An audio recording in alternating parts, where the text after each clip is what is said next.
Good morning, students. Hope you all are well. Today will be study chapter 11 of science, local natural resources. तो children, इस chapter में हम सब यह जानेंगे कि नेचुरल रिसोर्सेज क्या होते हैं. Okay, so let's start the chapter.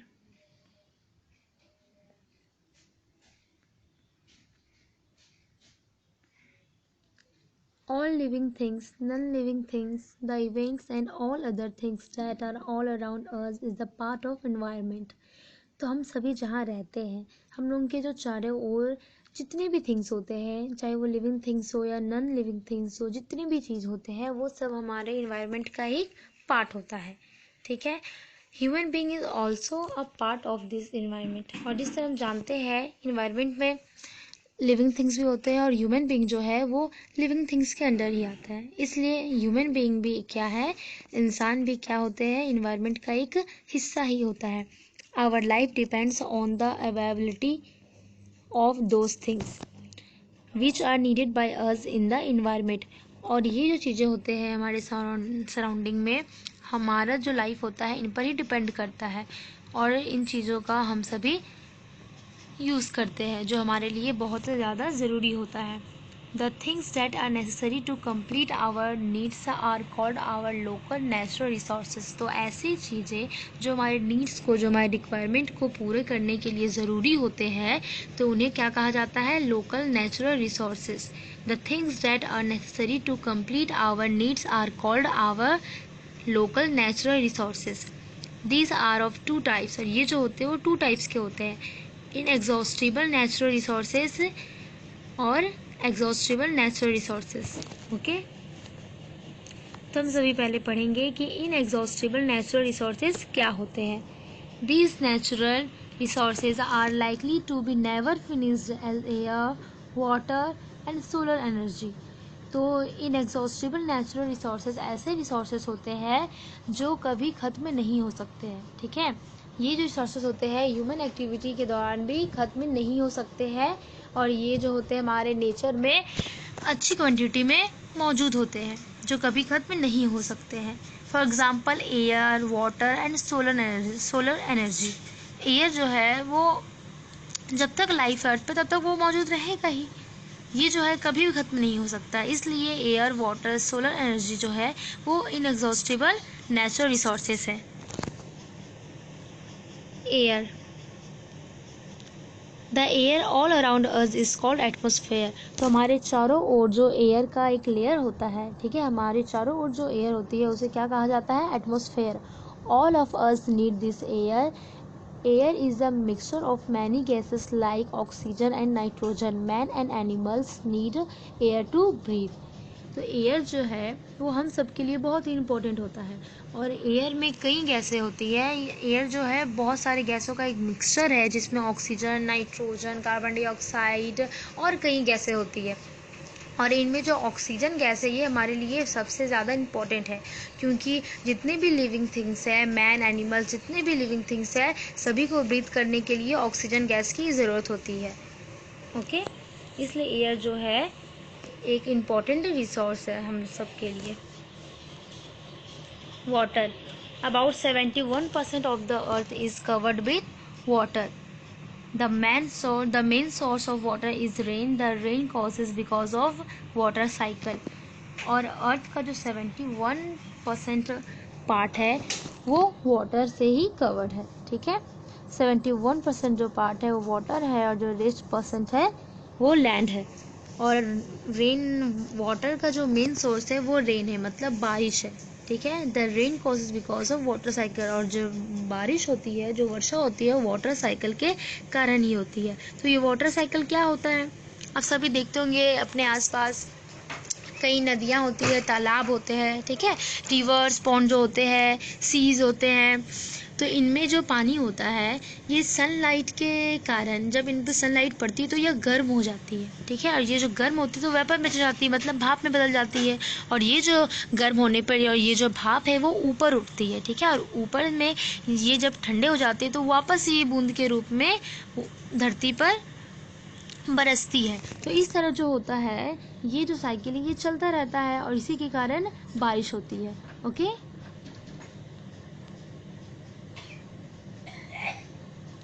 The water of sea is very salty, it can not be use in drinking and watering the plants. और जो समुद्र के जो पानी होते हैं वो बहुत नमकीन होते हैं, ठीक है, आप सभी देखे होंगे, गए होंगे तो ज़रूर ही। तो ये समुद्र के जो पानी होते हैं वो बहुत सॉल्टी होते हैं, जिन्हें हम पीने के लिए यूज़ नहीं कर सकते और ना ही ऐसे पानी को पौधों में दिया जा सकता है। Other main source of water are hand pumps, wells, rivers, fountains, stream and lakes. और बारिश के सिवा, रेन के सिवा वाटर के और भी कई सोर्सेज होते हैं, जैसे hand pumps, wells, rivers, fountains, stream and lakes. और एनर्जी, ठीक है, एनर्जी के भी कई सोर्स होते हैं जिससे हमें एनर्जी मिलता है।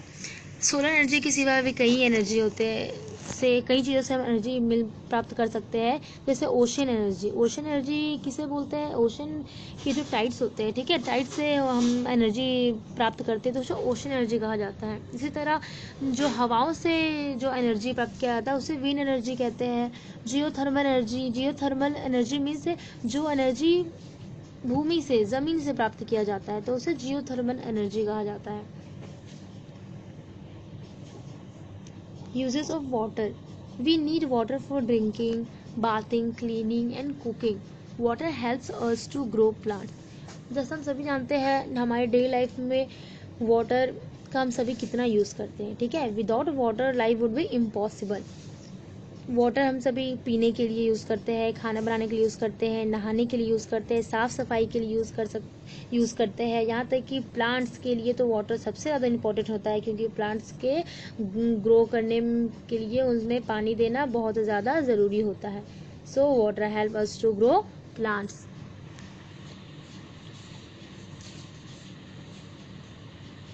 Preservation of natural resources. तो इस तरह हमने अपने नेचुरल रिसोर्सेज के बारे में जाना। अब हम सभी जानेंगे ये जो नेचुरल रिसोर्सेज है हम इनका बचाव कैसे कर सकते हैं। Air and water are our natural resources which are inexhaustible but we should preserve them. हम सभी जानते हैं एयर जो वाटर है वो हमारा इनएग्जॉस्टिबल नेचुरल रिसोर्सेज है, मतलब ये जो है कभी खत्म नहीं हो सकते, लेकिन फिर भी हमें इनका रक्षा करनी चाहिए, हमें इनका बचाव करना चाहिए। It is our duty to use them economically and have proper care of them.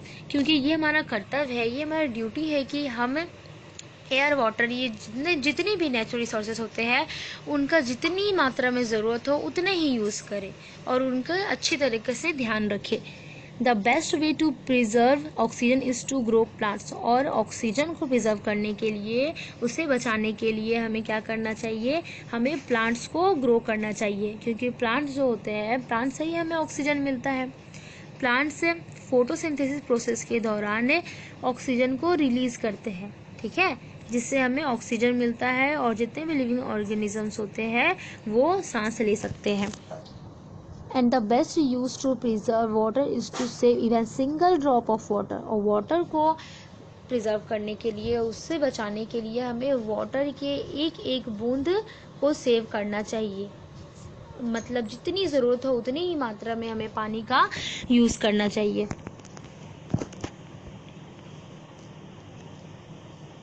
Exhaustible natural resource. These natural resources are likely to be finished. तो ऐसे नेचुरल रिसोर्सेज जो ह्यूमन एक्टिविटीज़ के दौरान क्या हो सकते हैं? समाप्त हो सकते हैं, फिनिश हो सकते हैं, ठीक है। ये जो नेचुरल रिसोर्सेज होते हैं, मतलब एग्जॉस्टिबल नेचुरल रिसोर्सेज जो होते हैं, ये नेचर में एक सफिशिएंट क्वांटिटी में मौजूद होते हैं, जो मानव एक्टिविटी के दौरान खत्म भी हो सकते हैं। Okay, this natural resources are likely to be finished. तो इस तरह के रिसोर्सेज को क्या कहा जाता है? Exhaustible natural resources. इसमें 2 वर्ड्स आते हैं, एक फ्लोरा और एक फोना। तो हम सभी जानेंगे कि फ्लोरा के अंदर क्या आता है, फोना के अंदर क्या आता है। Flora, flora means plants resources. तो फ्लोरा का मतलब क्या होता है? फ्लोरा के अंदर प्लांट्स रिसोर्सेज आता है। The best example of plants are forest. और प्लांट्स का बेस्ट एग्जाम्पल क्या है? सबसे अच्छा एग्जाम्पल फॉरेस्ट है, क्योंकि फॉरेस्ट में ही बड़ी क्वांटिटी में पेड़ पौधे पाए जाते हैं। यूजेस ऑफ फॉरेस्ट, हम सभी जानेंगे कि फॉरेस्ट का हमारी लाइफ में क्या यूज़ है। Checking soil erosion. Soil erosion में क्या होता है? मृदा का कटाव, ठीक है, मिट्टी के जो कटाव को रोकते हैं, क्योंकि हम सभी जानते हैं कि जंगलों में बहुत सारे पेड़ होते हैं, और ये जो होते हैं, ये इस तरह जो प्लांट्स के जो रूट होते हैं वो मिट्टी को जकड़े रहते हैं, पकड़े रहते हैं, जिससे सॉइल इरोजन नहीं होता है, मतलब मिट्टी का कटाव नहीं होता है। इस तरह जो फॉरेस्ट होते हैं वो सॉइल इरोजन को रोकते हैं। प्रोवाइडिंग फ्रेश एयर, और फॉरेस्ट हमें एक फ्रेश एयर प्रोवाइड करवाता है। Giving us wood to make furniture and for the fuel, और हम सभी जंगलों से ही लकड़ियाँ काटते हैं, ईंधन के रूप में उसका यूज़ करते हैं। दूसरी ओर जो कई वहाँ इमारती लकड़ी होती है जिसका हम सभी फर्नीचर बनाने में यूज़ करते हैं। मेकिंग द एटमॉस्फेयर क्लीन, और ये जो फॉरेस्ट होते हैं वो हमारे एटमॉस्फेयर को क्लीन बनाते हैं। Providing food for us as well as clean air, और जंगलों से ही हमें, ये जो फॉरेस्ट होते हैं हमें फूड प्रोवाइड करते हैं, क्योंकि प्लांट से ही हमें वेजिटेबल्स, फ्रूट से ये सब मिलता है, और साथ ही साथ ये जो होते हैं हमें क्लीन एयर भी प्रोवाइड करते हैं। Giving us shade, different types of medicine, और फॉरेस्ट जो होते हैं वो हमें शेल्टर भी प्रोवाइड करते हैं, मतलब आश्रय भी प्रदान करते हैं, क्योंकि कई एनिमल्स जो होते हैं, कई छोटे मोटे जो लिविंग ऑर्गेनिजम्स होते हैं वो फॉरेस्ट में ही रहते हैं, और हमें फॉरेस्ट से कई तरह के हर्बस मिलते हैं जिनसे डिफरेंट टाइप्स के मेडिसिन बनाए जाते हैं। Fauna. Fauna is a term used for animals. Animals are also useful for us. For example, elephant, horse, donkey are useful to lift our weight and load. तो fauna जो word है वो animals के लिए use किया जाता है। Animals से भी हमारे लिए बहुत यूज़फुल है। फॉर एग्जाम्पल एलिफेंट, हॉर्स, इस तरह के जो एनिमल्स होते हैं वो हमारे वेट, ठीक है, वजन उठाने में क्या करते हैं, हेल्प करते हैं। Some animals give us meat, eggs, milk and skin like goat, hen, cow and buffalo. तो कुछ एनिमल्स ऐसे होते हैं जिससे हमें मीट मिलता है, दूध मिलता है, फिर अंडे भी देते हैं। कुछ एनिमल्स ऐसे होते हैं, ओके। तो for example got, hen, cow, buffalo, ठीक है, ये जो एनिमल्स होते हैं इनसे हमें दूध मिलता है, मीट भी मिलता है, ठीक है। तो इस तरह हम देख सकते हैं एनिमल्स जो होते हैं हमारे लिए बहुत ही यूज़फुल होते हैं। Besides these natural resources, nowadays there are some other resources needed for the life. तो इस तरह हमने जो रिसोर्सेज के बारे में पढ़ा, इनके अलावा भी कुछ ऐसे रिसोर्सेज हैं जो आजकल हमारे लाइफ के लिए बहुत ज़रूरी हो गए हैं, ठीक है। Kerosene, petrol, coal, gas oil, ये जो रिसोर्सेज है ये हमारे लाइफ के लिए आज बहुत इम्पोर्टेंट है। All these things are used as a source of fuel, और ये जो सारे रिसोर्सेज है kerosene, petrol, coal and gas oil, ये जो है ये फ्यूल रिसोर्सेज है, ठीक है। ये सब ईंधन के स्रोत के रूप में यूज़ किया जाता है। With the help of this resources we can run vehicles, trains, machines etcetera, और इन्हीं रिसोर्सेज के हेल्प से हम सब व्हीकल्स मिस, कई जो गाड़ियाँ होते हैं, आप सभी हम लोग सब डेली लाइफ में, आज के जनरेशन में रोड पर कितनी गाड़ियाँ चलती है, कई फैक्ट्रीज़ है जहाँ डिफरेंट टाइप्स के मशीन्स लगे हुए हैं, ट्रेन्स है, ये जो सारी चीज़ें हैं इनको अच्छी तरह से चलाने के लिए इस तरह के रिसोर्सेज की ही ज़रूरत होती है। A large quantity of this resources are being used daily, और इस तरह के जो रिसोर्सेज होते हैं kerosene, petrol, coal, gas oil, ये जो रिसोर्सेज है इसका एक बहुत बड़ा क्वान्टिटी डेली यूज़ किया जाता है। So the resources which are decreasing daily and cannot be created should be preserved, because if once they are completely destroyed off they can never be replaced. तो इस तरह ऐसे resources like kerosene, petrol, coal, gas oil, ये जो है हम सभी daily life में इसका एक लार्ज क्वांटिटी में यूज़ करते हैं। मतलब ये जो रिसोर्सेज है ये दिन प्रतिदिन ज़्यादा यूज़ करने के कारण इसकी जो क्वांटिटी है वो कम होती जा रही है, और इन्हें फिर से नहीं बनाया जा सकता है। इसलिए हमें इस तरह के जो रिसोर्सेज है उनका क्या करना चाहिए, बचाव करनी चाहिए, और जितनी मात्रा में ज़रूरत हो उतना ही यूज़ करना चाहिए, क्योंकि अगर ये रिसोर्सेज एक बार पूरी तरह से समाप्त हो जाए तो इन्हें फिर से नहीं बनाया जा सकता है, क्योंकि इस तरह के जो रिसोर्सेज होते हैं लाइक पेट्रोल, केरोसिन, कोल, गैस ऑयल, ये जो रिसोर्सेज हैं इन्हें बनने में मिलियंस ऑफ ईयर्स लग जाते हैं, मतलब लाखों करोड़ों वर्ष का समय लग जाता है, ओके। इसलिए तो हमने अभी तक पढ़ा जो हमारे नेचुरल रिसोर्सेज है हमें उनका जितनी ज़रूरत हो उतनी मात्रा में यूज़ करना चाहिए और उसे प्रिजर्व करना चाहिए और उनका अच्छी तरीके से ध्यान रखनी चाहिए. Okay, you should also read this chapter by yourself. And now chapter 11 is finished. Thank you.